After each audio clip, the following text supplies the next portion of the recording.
இயேசு கிறிஸ்துவின் இனிதான நாமத்தில் உங்கள் அனைவருக்கும் என்னுடைய ஸ்தோத்திரத்தை கூறிக்கொள்கிறேன். இந்த செப்டம்பர் மாதம் 1ஆம் தேதியை பார்ப்பதற்கு கர்த்தர் கிருபை செய்தார். அவருக்கே துதி கனம் மகிமை உண்டாவதாக. அருமையாக கடந்த 8 மாதங்களையும் கர்த்தர் நம்மோடு இருந்து நம்மை வழிநடத்தி வந்தார்.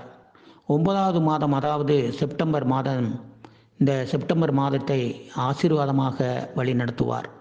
இந்த காலை வேளையில் நாம் தியானிக்கக்கூடிய கர்த்தருடைய வார்த்தை எபிரேயருக்கு எழுதின நிருபம் 12ஆம் அதிகாரம் 1ஆம் வசனம். ஆகையால் மேகம் போன்ற இத்தனை சாட்சிகள் நம்மை சூழ்ந்து கொண்டிருக்க, பாரமான யாவற்றையும் நம்மை சுற்றி நெருங்கி நிற்கிற பாவத்தையும் தள்ளிவிட்டு, விசுவாசத்தை துவக்குகிறவரும் முடிக்கிறவருமாயிருக்கிற இயேசு கிறிஸ்துவை நோக்கி நமக்கு நியமித்திருக்கிற ஓட்டத்தில் பொறுமையோடு ஓடக்கடவும். இந்த வசனத்திலே பார்ப்போமானால், ஒன்றாவதாக நம்மை சுற்றி நெருங்கி வருகிற பாவத்தை விட்டுவிட வேண்டும் என்று அங்கே சொல்லப்படுகிறது. இரண்டாவது, இயேசுவின் மேல் விசுவாசம் வைக்க வேண்டும் என்று சொல்லப்படுகிறது. மூன்றாவது, பொறுமையோடு கர்த்தரை நோக்கி ஓட வேண்டும் என்று அங்கு எழுதப்பட்டிருக்கிறது. சகோதர சகோதரிகளே, நம்மை அறியாமலேயே பாவங்கள் நம்மை மேற்கொள்கிறது.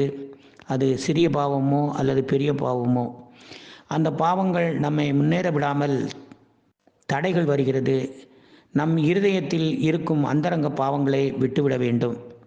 இரண்டாவது பார்ப்போமானால், நம்முடைய விசுவாசம் இயேசுவின் மேல் இருக்க வேண்டும்.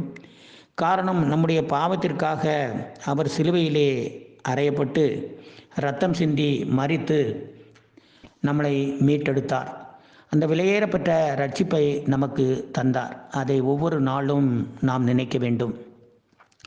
மூன்றாவது, பொறுமையோடு ஓட வேண்டும் என்று இங்கு சொல்லப்பட்டிருக்கிறது. பொறுமை குறித்து வேத புஸ்தகத்திலே 1 சாமுவேல் புஸ்தகத்திலே எழுதப்பட்டிருக்கிறது. தாவீதின் பொறுமையை குறித்து. தாவீது ராஜா தன்னை கொல்ல வருகிற சவுலுக்கு முன்பாக எல்லா சூழ்நிலைகளிலும் பொறுமையாக இருந்தான் என்று அங்கு எழுதப்பட்டிருக்கிறது. அவன் பொறுமை நிமித்தம் அவனுடைய ராஜ்ய பாரம் நிலைத்திருந்தது. ஆனால் சவுல் ராஜா பொறுத்திருக்காததின் நிமித்தமாக அவன் ராஜ்ய பாரத்தை இழந்தான் என அங்கே சொல்லப்படுகிறது. அதை குறித்து 1 சாமுவேல் புஸ்தகம் 13ஆம் அதிகாரம் 8ஆம் வசனத்திலே எழுதப்பட்டிருக்கிறது. குறித்த நாளிலே சாமுவேல் வரவில்லை என்று சொல்லி 7 நாள் மட்டும் காத்திருந்து சர்வாங்க தகன பலிகளை கர்த்தருக்கு விரோதமாக செய்ததின் நிமித்தம் அவனுடைய ராஜ்யபாரம் நிலை நிற்காது என்று கர்த்தர் சொன்னார். சாமுவேல் சவுலை பார்த்து சொல்லக்கூடிய வார்த்தை, நீ புத்தீனமாய் செய்தீர் என்று சொல்லுகிறார். இதே போலதான் பிரியமான சகோதர சகோதரிகளே, நம்முடைய வாழ்க்கையிலும் பொறுமையாக இருக்க முடியாமல் எதையெல்லாமோ இழந்து போகிறோம். பிள்ளைகளின் படிப்பு காரியங்களிலே பொறுமையாக இருக்க முடியவில்லை. மேற்படிப்புக்காக காத்திருக்க வேண்டியது இருக்கிறது. காத்திருப்பது இல்லை, அவசரப்படுகிறோம். வேலையில் ப்ரமோஷனுக்காக காத்திருப்பதில்லை, நல்ல வேலைக்காக காத்திருப்பதில்லை, அவசரப்படுகிறோம். படித்துவிட்டு வேலைக்கு காத்திருப்பதில்லை, திருமண காரியங்களுக்கு காத்திருப்பதில்லை, பொறுமை இருப்பதில்லை. ஆனால் தாவீது ராஜாவாக இருந்தாலும் எல்லாவற்றிலும் அவன் பொறுமையாக காத்திருந்தான் என்று அங்கு எழுதப்பட்டிருக்கிறது.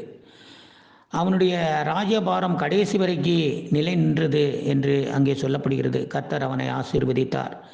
நீதிமொழிகளின் புஸ்தகம் 25ஆம் அதிகாரம் 15ஆம் வசனம், நீண்ட பொறுமையினால் புறவையும்